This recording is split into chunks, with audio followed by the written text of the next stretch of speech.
Welcome to all of you for attending this event. It goes without saying that the person we are all waiting for, not me, to hear from needs no introduction, but I'm going to introduce him anyway because he deserves an introduction. I don't think it is a stretch to say that Msgr Richard Liddy is ubiquitous on this campus, and throughout the world. He's ubiquitous. He's everywhere. And that most, if not all of us here today have in one way or another worked with Msgr Liddy, or at the very least benefited from something that he has worked on or has done on this campus, especially through his leadership role as the director of the Center for Catholic Studies. In addition to his work with the Center for Catholic Studies, Msgr Liddy is, of course, well known both nationally and internationally as a leading scholar of the Jesuit theologian and philosopher Bernard Lonergan.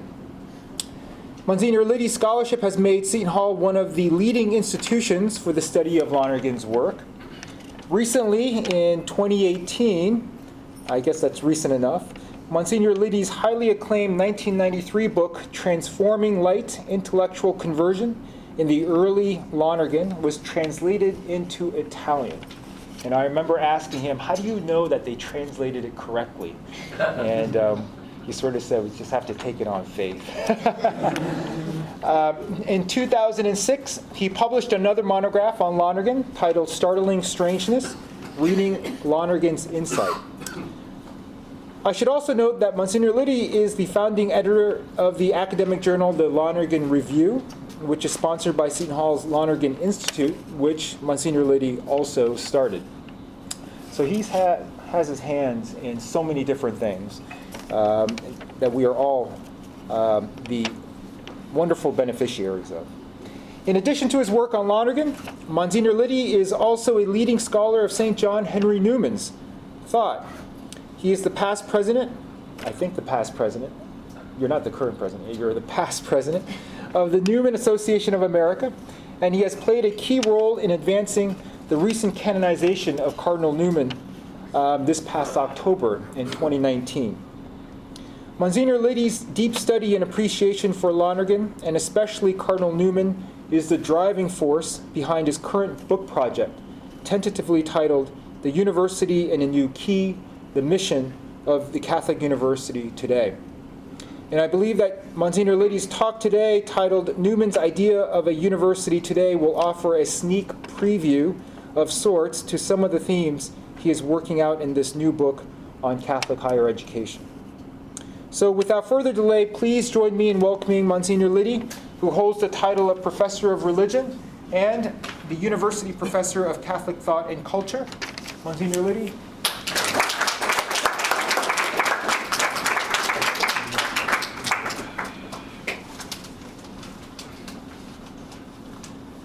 Thanks very much, Casey. Casey's a dear friend, a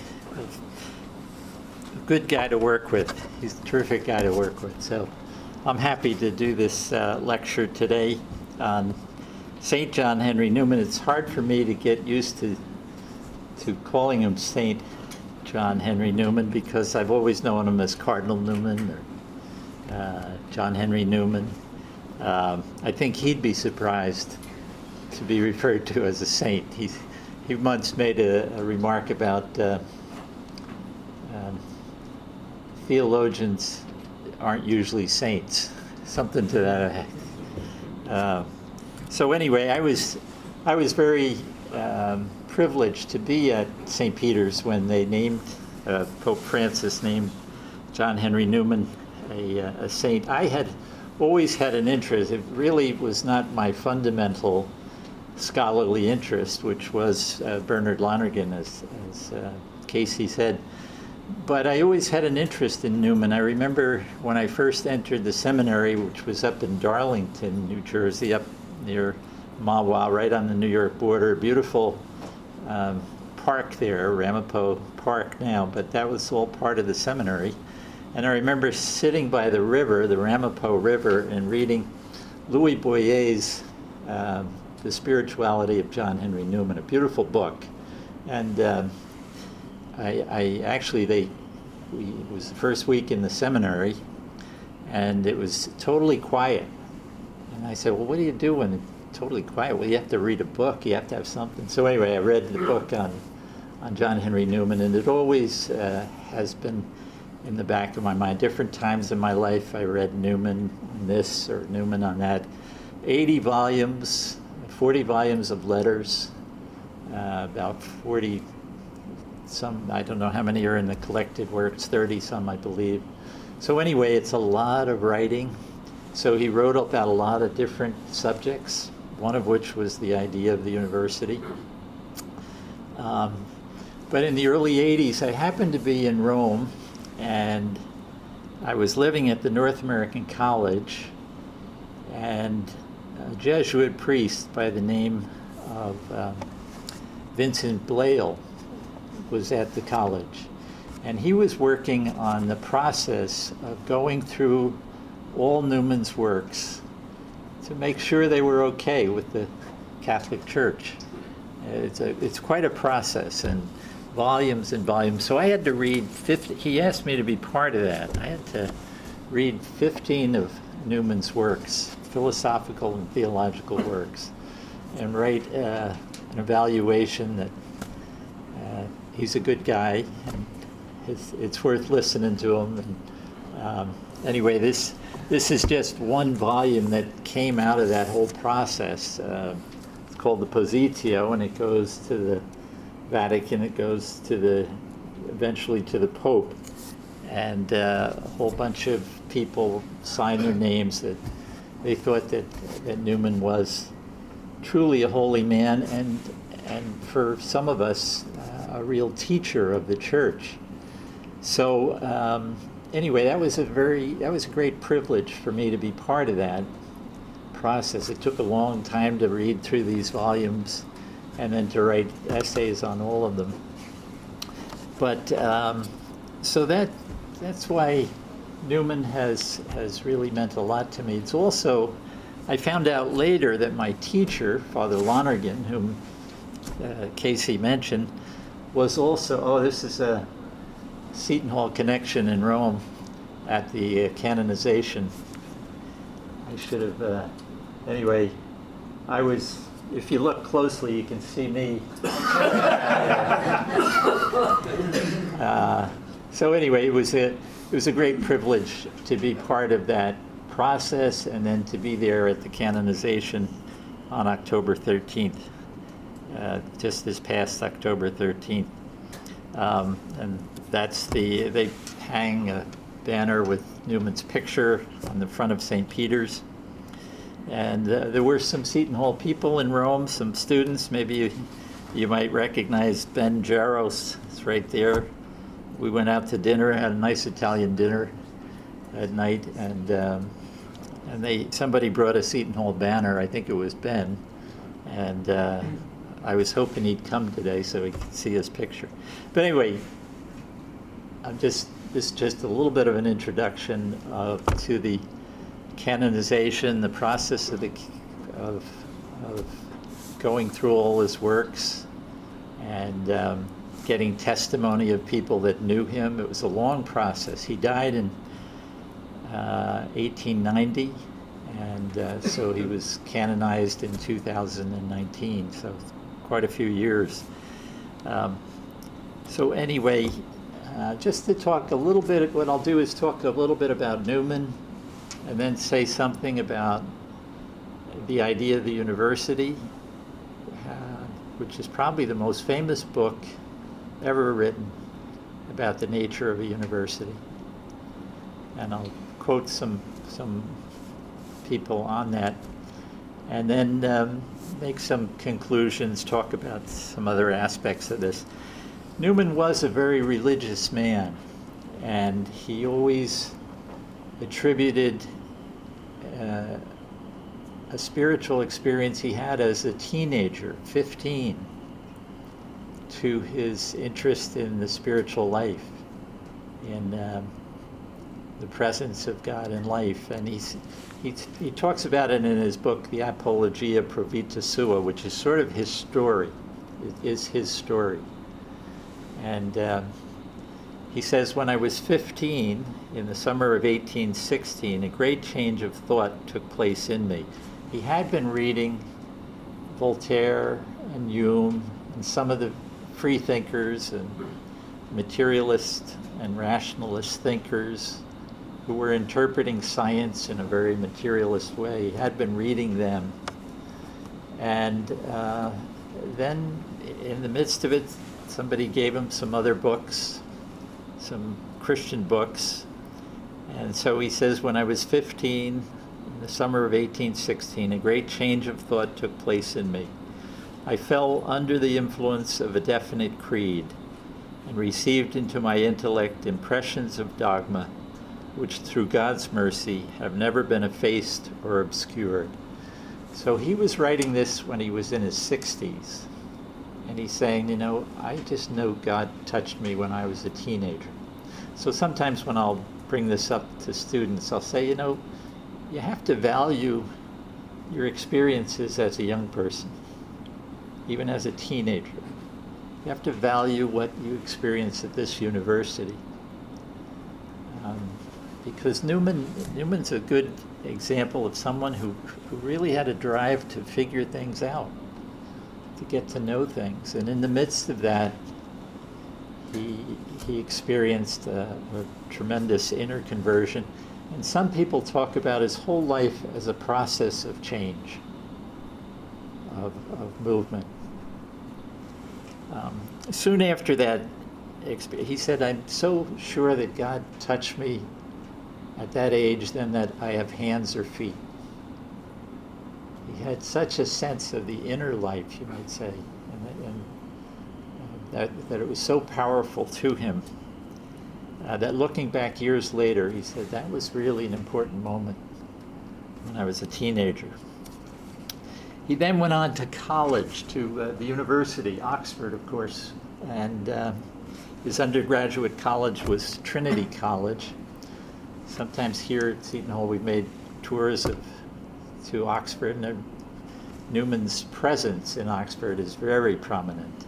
And Trinity was his undergraduate college, and it's amazing to see what he studied. You know, the Aristotle, Euclid, the sciences, the classics, tremendous classical background and classical study. Looking back at it later, he said, you know, but the one thing I missed was there was nobody to guide me. I didn't have structure. I was reading a lot, and studying a lot, but there was no influence that helped me to separate the pieces. And he said the happiest day of his life was when he was given a fellowship at Oriel College.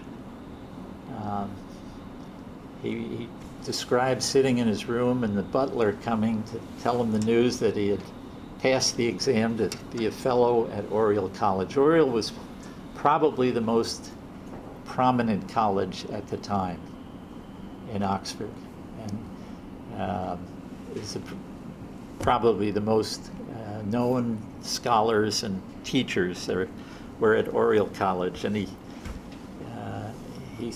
talked about the butler giving him the notice that he had been named a scholar, a fellow of Oriel College, and he tried to look relaxed and nonchalant, but as soon as the butler left, he went running down the stairs and charging over and he went to the Oriel Common Room. They talked about the Oriel Common Room.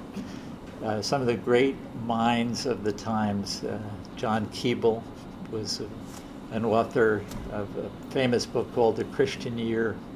And Newman, looking back, talks about the people and the books that influenced him. And eventually he'll say, that's what a university is. It's what happens to you when you meet people and they help you to change and deepen. And you read the books that are important, and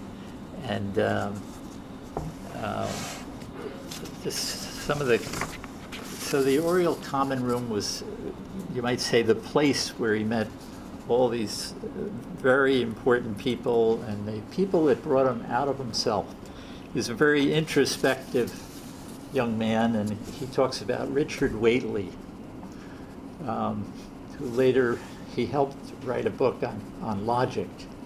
John Stuart Mill's logic was used in Oxford for many years, and Whately's book on logic, the nature of logic, Newman helped him to write it and helped him to publish it. It was used before Mill's famous work on logic. But Richard Whately was the person who helped. He said Newman was very introspective. He was very quiet. So they said, go for a walk with Newman and help him out of himself. So he really did that. And Newman says that he helped me to think for myself and to walk on my own feet. Beautiful tribute to what a university should do, to help a person to think for themselves and realize that they can think for themselves. They don't have to accept everything that comes along. And you can walk on your own feet. So anyway, the people, he writes about the people that influenced them. Another was a friend of his, Richard Hurrell Froude, who helped him to look back in history beyond the Reformation to the Middle Ages, and to a time when Catholicism had integrated many aspects, the intellectual and the personal and the symbolic, the artistic. Catholics call it the sacramental, the sacraments, God acting through nature. So the influences of people and books that influenced him, obviously the classics, a man named Thomas Scott, a Protestant writer, who talked about the importance of holiness before peace and growth, the only evidence of life. So these are themes that will come up again and again in Newman's writings and in his sermons and in his teaching. Holiness before peace and growth, the only evidence of life. And then his friend John Keble, who, if you go to Oxford now, you'll find a Keble College, and he wrote a book called The Christian Year, and Newman says there was music in that book. And he uses that image of music as to indicate that somebody's speaking in a really deep personal way and communicating from the soul, as it were. And Newman was comparing that with a very utilitarian and materialistic interpretation of science. And a man named Jeremy Bentham, who was the founder of the utilitarian school. And Newman said Bentham didn't have an ounce of music in his bones. And Newman used this image of music, how important for writers to write from their hearts. So one of his famous sayings was cor ad cor loquitur. Heart speaks to heart. If you speak from the heart, you'll speak to the heart. And and that the fathers of the church became especially important to the ancient writers. So Newman said, I looked at the church around me and it seemed to be floundering. And then I read about the early church, the early centuries of the church, and especially the church of Alexandria in Egypt and early Christian church there. And he said, there's a quote there, a beautiful quote about St. Athanasius and the Church of Alexandria. The broad philosophy of Clement and Origen carried me away. Some portions of their teaching, magnificent in themselves, came like music to my inward ear, as if in response to ideas which, with little external to encourage them, I had cherished so long. These were based on the mystical or sacramental principle. I understood them to mean that the exterior world, physical and historical, was but the outward manifestation of realities greater than itself. So he experienced contemporary life in England and the English church, and then he read the fathers of the church, and he said, "There's something wrong here. They're not in sync with the best of the Catholic history and the Christian history." And so this all worked on Newman's life and on his mind and on his decision making. And he finally wrote an essay on the development of Christian doctrine. We have Monsignor McCarran here who did his doctoral dissertation on that. I won't call on you to, but the idea was to live is to change, and to be perfect is to change often. Beautiful line. To live is to change, and to be perfect is to change often. And the church changed, and it did change, but it kept a commitment to the gospel, to Christ, but it implemented that in new ways, in new situations, even using Greek philosophy to speak about the gospel. So my teacher, Father Lonergan, said, if you really want to understand the Second Vatican Council, read Newman's essay on the development of Christian doctrine, which took human culture and human history and human development very seriously, and God working through all of that. Finally, he decided to become a Catholic, a Roman Catholic. He was in a lot of controversies, and to read Newman, you're reading somebody who was involved in a lot of battles. And even though he was very introspective, he became the leader, the most well-known teacher and preacher in England. And some people say, well, he really wasn't a saint because he really responded to some. He was hypersensitive in some areas. And then I read Father Boyer, it's in this book, he said, well, who's to say that sensitive people can't be saints? In other words, God takes our humanity, our personality as we are, so finally he decided to become a Catholic, and he was received into the church by an Italian priest on October 9th, 1845. My Father Lonergan said his conversion process took years.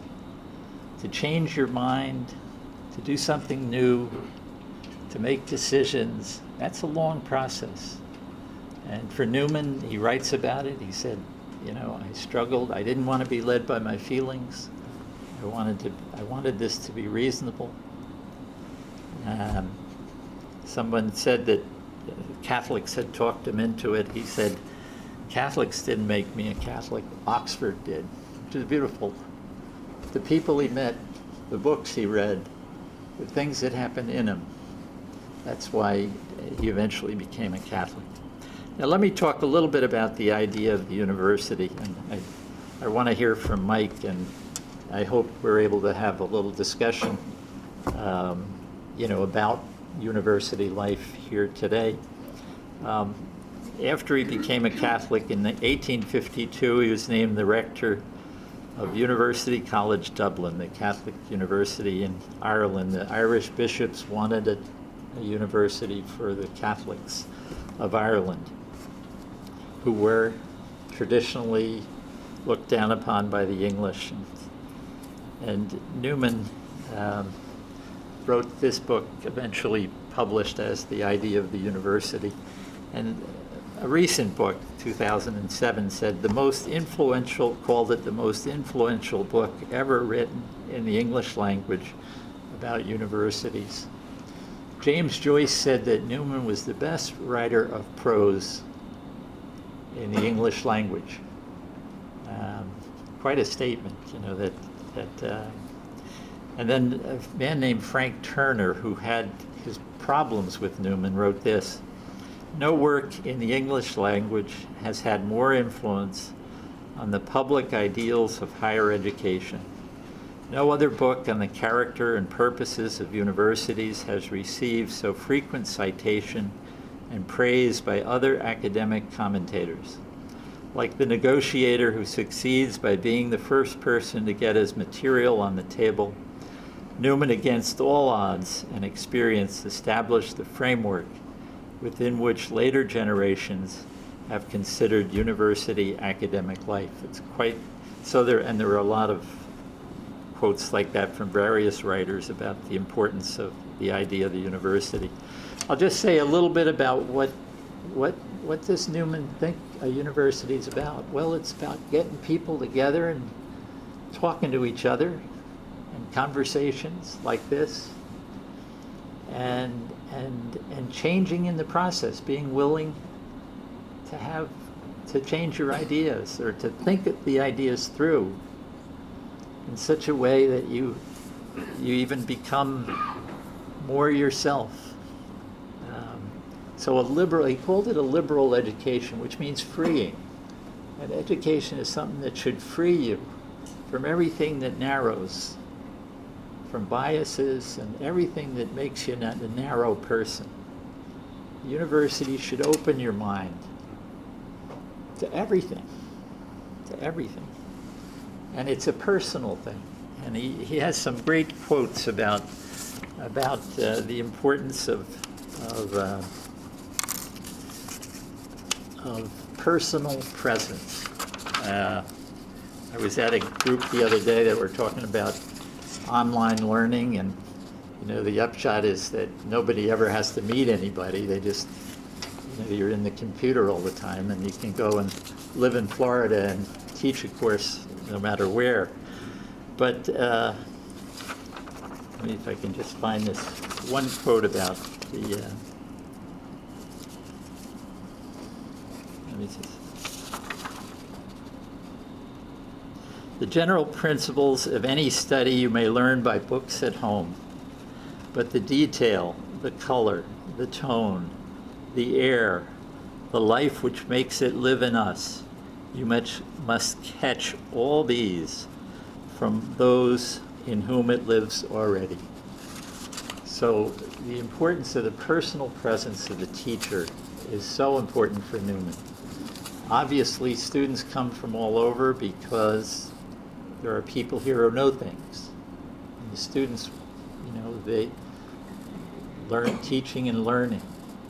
But the importance of personal presence, I'll say something about Seton Hall in my life at the end of this. But liberal learning, it's personal, it's relational, it enlarges the mind, it involves method, learning how to do things in a methodical way, aiming at the whole. So for him, relating the sciences to each other. How does sociology relate to physics? How does, mathematics relate to literature?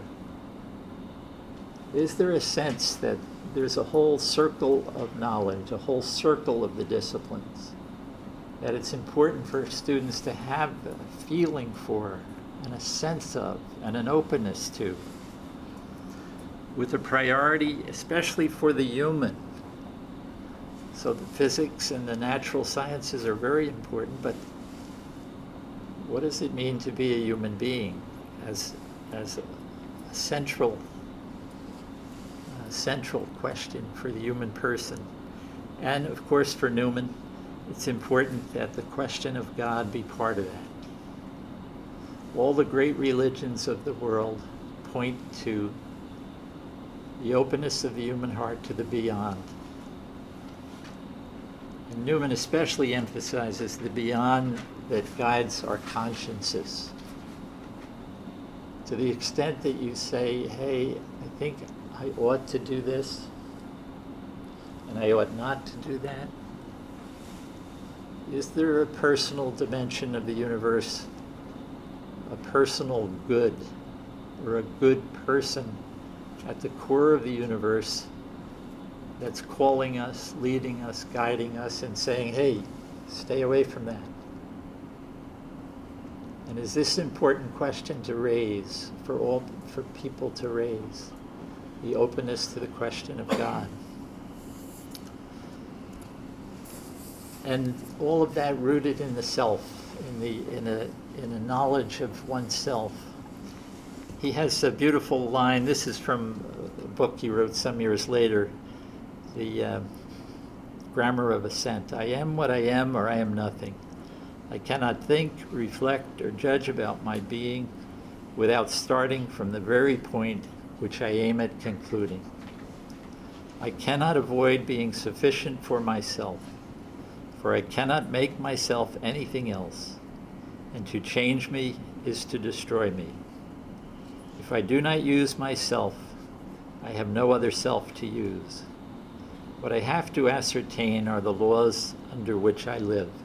So Newman, he wasn't a professional philosopher, but he had a philosophical temperament that led him to say, who am I? What's going on in me? What's happening? My own teacher, Father Lonergan, called Newman my fundamental mentor and guide. Newman was his fundamental mentor and guide. Even though Newman was a lot more popular writer and not as systematic as Father Lonergan, some people are laughing because they've seen this before. This is Father Lonergan's systematic account of all the disciplines in the university and what's going on in the minds of teachers who teach history or research or interpret writers or talk about big movements or what's happening in the battles that we're all involved in, the dialectic. And what are our principles? For Newman, your principles are where you are in your life, where you're coming from. Why do you vote this way politically, and why do you stand for this? And the policies you make or doctrines, the planning that you do. And Newman wrote hundreds of sermons, and they're very beautiful because he was interested in communicating with people. So I threw that in. That's just what Father Lonergan calls functional specializations in theology. But I'm trying to write this book on Newman and through the eyes of Lonergan, and it's very interesting how it all falls into place. Newman's own conversion, his thinking about conversion, and his communicating. So anyway, I'll skip this about Father Lonergan on his method. It's not a set of rules to be followed meticulously by adult. I love that word, adult. It's a framework for collaborative creativity. It would outline the various clusters of operations involved in any investigation. So just one final point about the university that Newman makes, both in the idea of the university and elsewhere. He said it's not enough for a university to teach as well as it can, liberal learning, and really inspire students to study and to ask questions and to think as clearly as they can. But students need more than that. They also need colleges, like Oxford.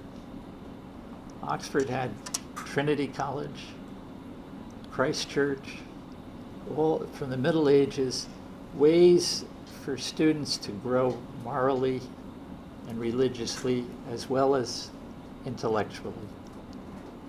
So the small group principle at the university for Newman was very, very important. Regularity, rule, respect for others, the eyes of friends and acquaintances, the absence from temptation, external restraints generally, are of first importance in protecting us against ourselves. Faith and morals are in great danger when we leave our own home. And the remedy is to form other homes and small communities. So anyway, I'll just leave you with that. I have a couple more slides, but I'm not going to show them. But looking back at my experience of Seton Hall, there were the key people and the key groups. Key people, I think of my professor, Father Hollywell. First exam I took in his course, I got a 19. And that weekend I learned Greek. I laid on the rug and really studied, and it broke the back of things. It was probably important. And he was wonderful. He had these sayings from Augustine. You have made us for yourself, O Lord, and our hearts are restless until they rest in thee. And I knew my heart was restless. And Augustine's words came through Hollywell and spoke to me. He also had another one, I think it was from Longfellow, "'Tis better to have loved and lost than never to have loved at all." I see somebody nodding here. You know, I still not sure I know what that means. "'Tis better to have loved and lost than never to have loved at all." And then in Bowlin Hall, we would meet late at night, a lot of the students, and I remember saying, we would argue about what is science? What is science? And, you know, years later, I think I was able to get a few answers to that.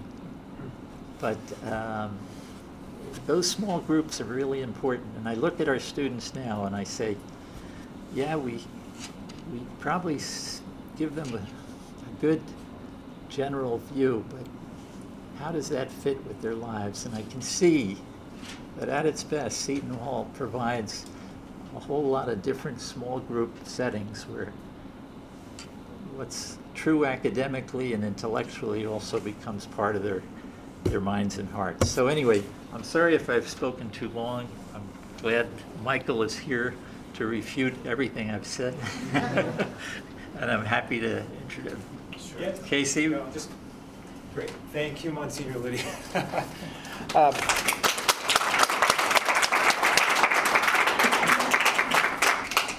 Just to get some conversation going, I'd like to welcome Dr. Mike Shea up here just to provide a brief response to get us to think about questions that we can talk about together. Dr. Shea is a teaching fellow in the University Core program, and he is a leading Newman scholar in his own right. He is the author most recently of a book titled Newman's Early Roman Catholic Legacy, published by Oxford University Press. So I am very happy that he's here to join us. Thank you. Well, thank you, Father Liddy. I don't think I have very much to critique in your lecture, but as a 19th century historian, I think I do have something to add. And that's a word about the material context in which Newman wrote about the university and the tutorial system.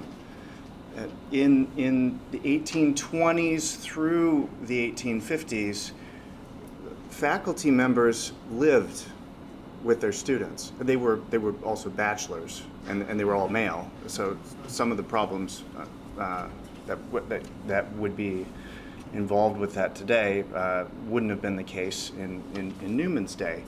But in the tutorial system, people met with their tutors or their fellow. There actually weren't too many professors in that age, but they would meet with the person who was educating them. They might have a relatively short composition that they wrote about a set of reading assignments that they would have been given. And then they would return to their suite or to their library for another week of reading, and then they would come back for another conversation with their tutor. So there was a lot of give and take involved, and a lot of intellectual probing involved in the formation of young people in Oxford in the 19th century. And what this made me think of with respect to your lecture is that the truth, much in the same way that as a conversation, the truth has a claim upon us. You know, when someone is standing in front of you, they have a claim upon your attention much more than they have a claim upon your attention when you're typing on a keyboard. So you mentioned online education as not really rising to the same level as interpersonal interaction. So I would say, you know, if there's one thing that I want to draw out of your presentation, it's that the truth has a claim on us, and for Newman, the truth is always part of the whole. The truth is a body, and as a whole, it's not simply abstract. It's always embodied in a life, and the truth, and so therefore learning is also a process of conversion. And for Newman, learning was equally a process of religious conversion. So what is the takeaway? You know, what is the takeaway from this? I think we can ask a lot of questions about what does an ideal university look like today, given its different contexts, different constraints, and different strengths. How do we form our curricula? How do we think about the physical space of universities and the way that we use that space? How do we think about the way that we manage classrooms? How do we think about core curriculum and how things come together? You know, so I guess I would just like to leave everyone with some of those questions. I don't want to ask every question. I think some of you have questions for Father Liddy, maybe for me too. But Great to hear. sure. Great, thank you. Sure thing.